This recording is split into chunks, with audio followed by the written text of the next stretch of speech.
All right, everybody, this will be a warning to all politicians. I'm running for president 2024 part, we'll call it 132 or so. So, been seeing a lot of things on YouTube and some things in the news, stories about people who have lost their businesses or just their livelihoods, their marriages, this year has really kicked them in the ass. I've been fortunate enough to be in an occupation where I've been able to keep working, though for a little while it did slow down, and I had to draw funds from my emergency funds, but thankfully that first stimulus that went out, I was able to recoup some of that, and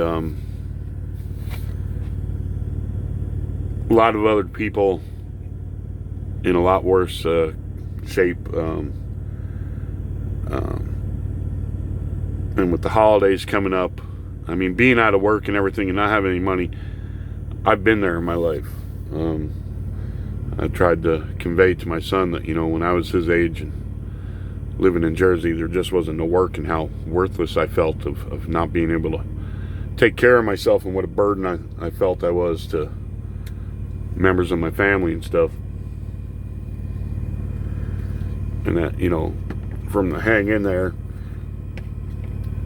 and maybe they'll get some more stimulus out or whatever, or at least let the college kids go back to school, do something. You see an awful lot of people on TV, all they do is flap their gums and argue back and forth. Meanwhile, the average person is dealing with this shit day in and day out. These people on TV are flapping their gums, aren't missing any meals. They're not having to think about should they go to the mall and spend some money or what have you, or anything like that, or should they sit on it and they're going to need it to get through to next year. And you got to wonder if all this dragging their feet on new stimulus and stuff is because they want Biden to look like a hero when he comes into office. Then the stimulus and everything will go through, blah, yada, yada, yada. So I hope Trump, by executive order or something, there's got to be a way for him to do it. Just says, to hell with you all, and orders the Treasury to send out checks, because there's people really in dire situations who really need it. Not only were there people, and this is what gets me, there were people who lost their businesses during the BLM riots and the Antifa riots, to looting and to arson and stuff. They had their whole lives into these businesses, small businesses. We're not talking about Target and all this and everything. We're talking about everyday average American people who are trying to make something of their lives for themselves and their children, who lost it all. And nobody is apologetic to them or for the actions that they took during this past summer, and for putting these people in these situations, these dire straits. And then you throw, COVID in on top of that, and then, people losing employment and businesses and everything because of the shutdowns. And they still think we all want to hear some celebrities bullshit about how hard things have been on them, or on NFL players, and the way they've had to train, and the difficulties and the hardships and the postponed games and all this. It's like they're out of touch with reality. While I've been fortunate enough to keep working, I'm not going to tell you it hasn't been stressful. At times I haven't been worried, and depending on what city I was in and and stuff, if I happened to put the news on where they made it seem like everybody was going to get this, and your chances are dying, where pretty much it was a matter of fact, and if you get it, you're going to die. Times I was thinking, what the hell am I doing out here? Look at these assholes sitting at home in their mansions, not worried about a damn thing. ordering all their, gourmet food, through Uber Eats and Grubhub or whatever the hell they order it through.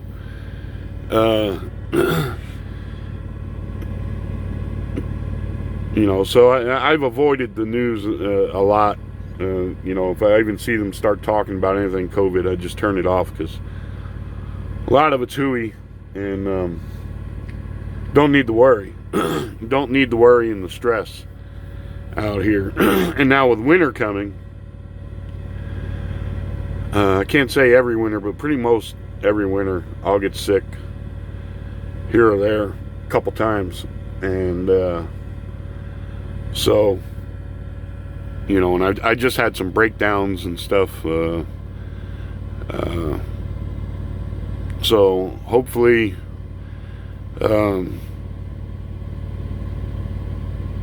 we get through the last part of this year and through the holiday season, all of us, without too much more going wrong for us.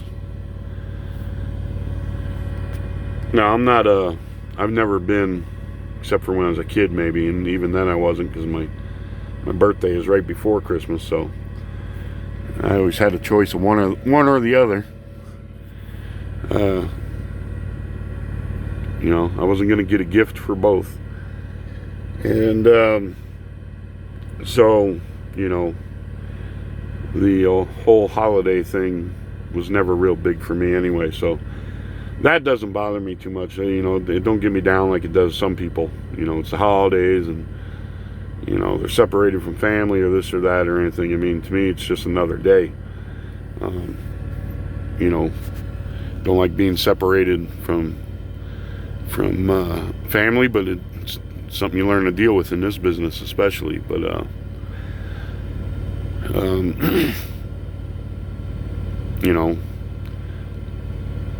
if I had to pick a favorite holiday, I'd say it'd been Thanksgiving, and I couldn't even get a roast turkey sub at Subway.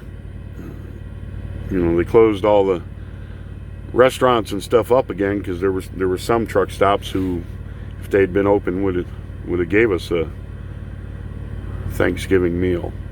They used to. Some of them charge for it now. They used to give it to you for free, but so anyway, I had a pressed turkey Subway sandwich for my Thanksgiving dinner, and was out here on the road, and so, like I said, it's just another day. Every day is just another day. We only make them special days is of our own doing. It's no more magical or anything than any other day. So try not to let it get you down. So I'm just waiting for my load here, and hoping the weather's not going to be too bad. I'm going up north, so the weather changes and stuff. Just not looking forward to that, because one day you can be in one state, it can be 75 degrees or whatever, and then that night you're far enough up, it's 20 below or whatever. The next day it's in the 30s, and you're like now I got this bunk heater going in this truck, and if you've never experienced bunk heaters, I've never been able to get them really dialed in anyway where everything was comfortable. Either gets too hot or doesn't it only heats like one specific area really hot, and then your feet are cold or something. And always seem to have to turn it up, and then by the morning when you're waking up, you can't even breathe. You feel like a piece of dried out beef jerky, because it so hot and dry in the truck. So but it's better than running the engine all night, and you get the same effect with that too. They're hard to dial in, and if there's any wind, the cold wind blowing, and even though they insulate these things pretty good, there's it's still a vehicle, so you're gonna have drafts here or there. But anyhow, enough of my troubles. So So I'm hoping Trump will do something and send out another stimulus. You watch all these people just flapping their gums, and it's like, everyone's, oh, Pelosi's holding out. Pelosi.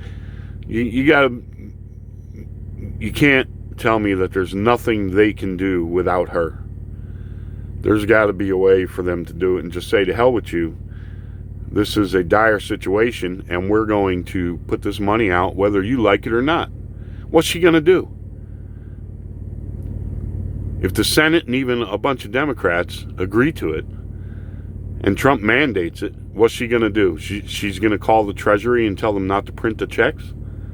They're going to listen to her? All they got to do is stand up and say, we're not listening to you. That's it. That's all. You're in the wrong. We're not listening to you.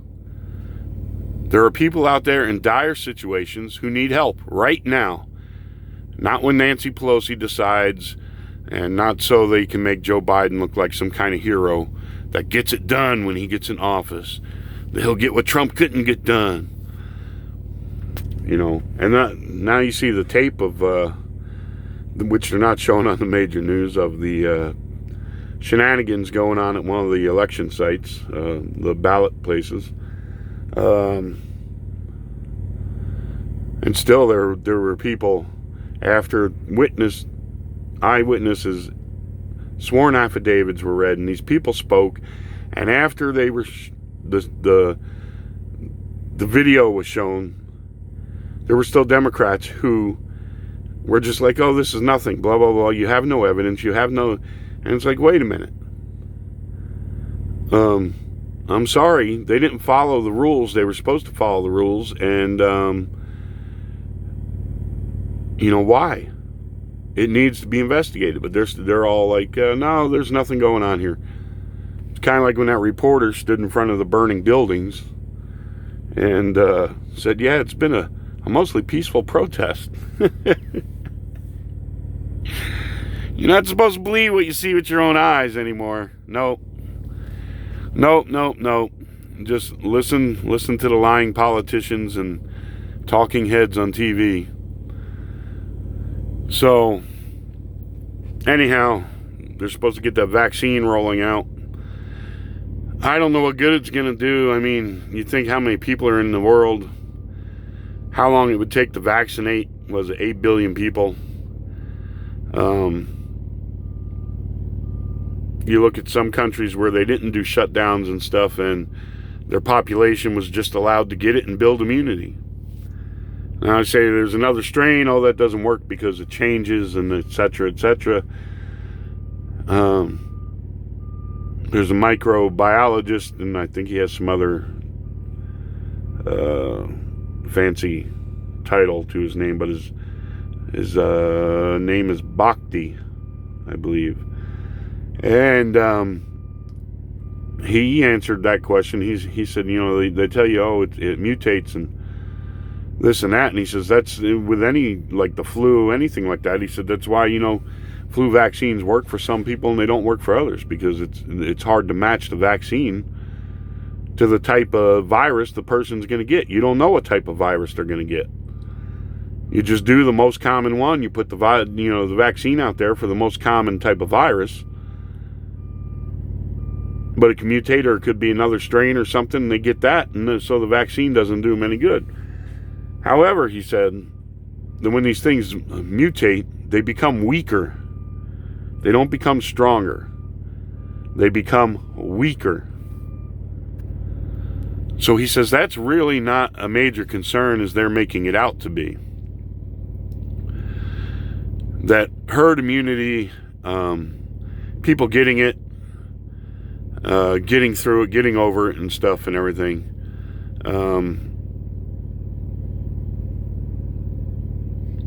is probably just as effective, if not going to be more effective than this vaccine stuff. So, I try and look for as much information as I can. I still believe, they're not, you always hear these things, people with underlying conditions. Well, they never tell you what the underlying conditions are. Here or there, you might hear about high blood pressure or heart conditions or something like that. But what about people with AIDS? who have weakened immune systems. You know, maybe they don't want to put it out there that a lot of people who are dying are HIV. Maybe they don't want to put it out there. A lot of people who are dying have drug and alcohol problems. You know, whatever it is, the data, we need the data. You know, I know people say, oh, you just want to,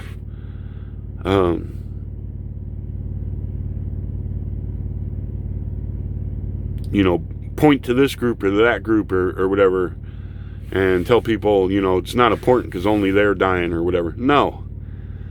How are you going to take steps? How is anybody going to learn anything? I mean, and, you know, if it's only people above the age of 80 or above the age of 65, and it's people with weakened immune systems from HIV, or they're heavy drug users or alcohol users, I mean, are they collecting all this data? I mean, I know for a bit there they broke it down. They're saying, oh, more minorities are dying. You know, trying to say Trump was a racist because he was letting minorities die. So that was probably a crock of shit, too. Because you're not going to tell me because the color of your skin, you have a weaker immune system than whites. You know, they throw so much shit out there. They've played politics with this all the way through, and it's a shame. It's an absolute shame. And the people of this nation should be outraged. Absolutely. How any Democrat can get elected is beyond me. It is an absolute shame, the things they have done. Absolutely. Since before Trump got in office, trying to stop him from getting in office, and all the time he's been in office, everything they have done was shameful. But playing politics with something, a virus that's deadly, can be deadly, takes the cake. That is some of the most shameful acts that have ever happened in this country. And now you got the voting thing. But I'm telling you, the virus, that takes the cake. That is the most shameful shit. I believe, yeah, we need to defend our constitutional rights to vote, and that's very, very important. But playing politics with this virus is the most despicable thing I've witnessed happen in this country in my life. It is an absolute disgrace. You know, if we have more data, if we can show, and it's like, you know, I saw something, you know, California has 40 million people.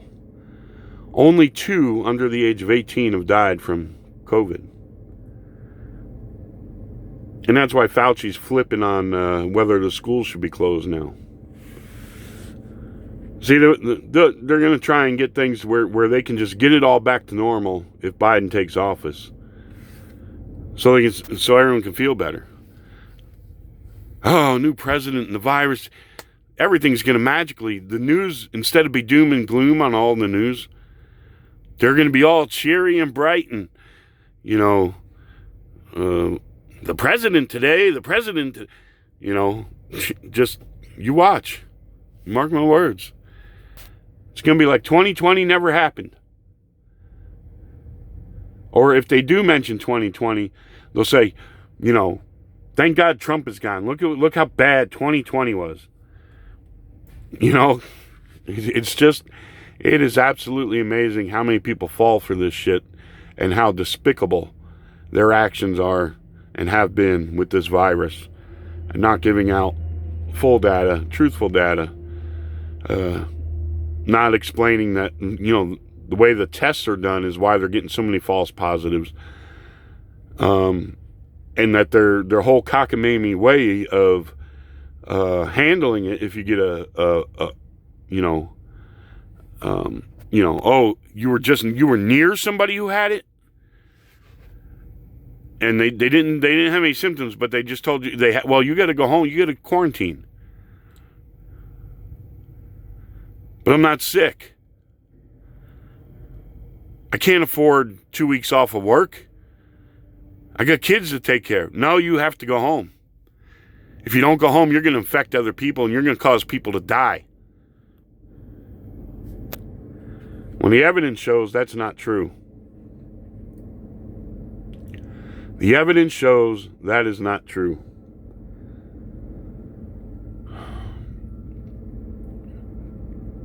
You have a 99.7% chance of surviving this if you get it. So making people stay home out of the fear of infecting someone and causing a death is bullshit. And you got to wonder what their reasoning is.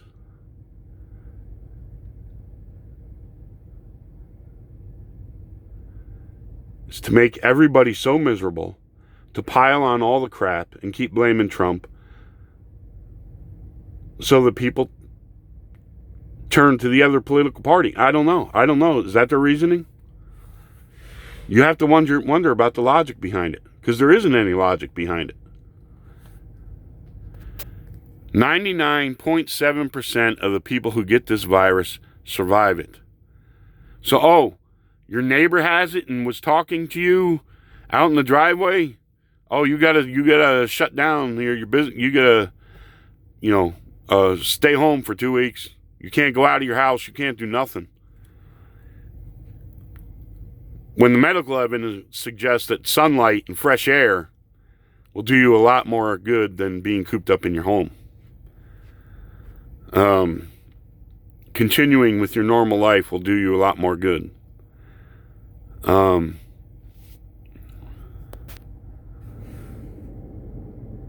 you just have to wonder where their logic is coming from and why they're doing the things they're doing. Oh, you're just a COVID, you're a denier, you think it's a hoax. No, I believe there's a virus. I really do. But I believe it's been used politically. The way, the way they blame Trump's handling this was handled. There's blood on his hands, thousands of deaths. Yada, yada, yada, yada. Well, last time I checked, Trump wasn't the one, Mr. Como, that told nursing homes they had to take sick elderly people in to infect other elderly people with underlying conditions and cause like 6,000 deaths in your state. Oh, another thing. How many of these deaths in this nation are illegal aliens? How many of them are people who have been coming across the border in the past couple of months with this spike? Is anybody compiling that data? How many people who have tested positive in this country or who have died from COVID are illegal aliens? Oh, we can't look at that information. That would be racist. No, that would not be racist. You say you care about lives. If there's a problem with this coming up across the border, you need to inform people about it so something can be done about it.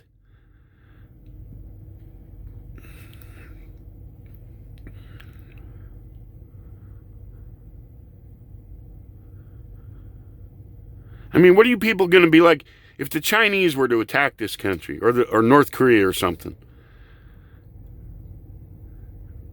And somebody was saying, I'm fucking Chinese or I'm fucking North Koreans or what? You say, oh, you just don't like them because you're racist. No, they attacked the country, you moron. Do you see what I'm saying? They throw this racist shit and everything else out there. It's ridiculous, and they're painting themselves into this stupid fucking corner where nobody's going to be able to do or act on anything because they've boxed themselves in with their own words. They're not going to be able to say anything about anything because if they do, oh, wait a minute. I've been saying for 6 months people are racist for saying that. I can't say that. I can't say there's a problem with illegals bringing the COVID up across the border. I'm not saying that's the case, but if it's true, it needs to be said. Well, that's racist. Trying to blame Mexicans, blah, blah, blah. But if it's true, if it is true, and you're so concerned about saving lives, you have got to report the information. This social justice warrior, ultra political correctness bullshit has got to go. So anyway, so I saw some other things on YouTube about black Americans who are leaving and going to Africa to either retire or just, continue their lives there. And watching, I guess it's about 50-50, I don't know. Half of them seem like they're happy, and then the other half say they're unhappy that everything's a scam there and they're going to be coming back. Others are like, oh, we love it, and blah, blah, blah, and all this. And so it's pretty interesting, but it got me thinking, instead of letting all these people out of prison onto our streets, who they say, have been done unjustly, and since they hate it here anyway, and say they are oppressed here, give them an option.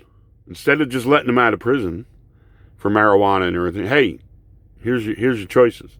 You stay in prison because of the crimes you committed, or you can go back to Africa as long as you can never come back. Now, I'm not talking about regular Americans who law-abiding citizens. I'm talking about people who've committed crimes who are in prison. We get rid of our prison population. They get to go free. They're happy. Everyone's happy all the way around. Winner, winner, chicken dinner. Of course, you got to get the governments of Africa and the people of Africa to go along with it. I'm not sure they would be happy with us emptying our prisons into their countries any more than we were happy when Castro emptied his prisons into our country. But, hey, like I said, I throw ideas out there for debate and people to maybe look at things in a different way, maybe for politicians to start to get new ideas and ways of looking at things to really where they start trying to solve problems instead of just taking our money for bullshit that doesn't work. And just because they're invested in it, or their buddies, or the lobbyists, or their supporters, or what have you. So anyway, I'll cut this one off here. Wish you all the best out there. Hope things turn around for you if you're in a bad way.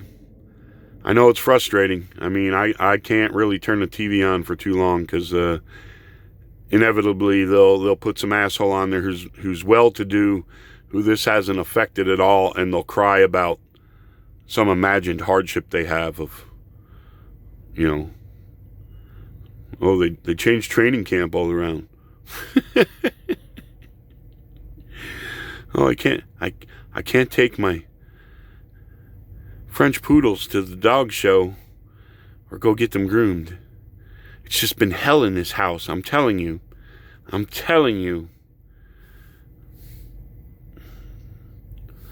So, anyway, you have a good one, and wish you all the best out there. God bless.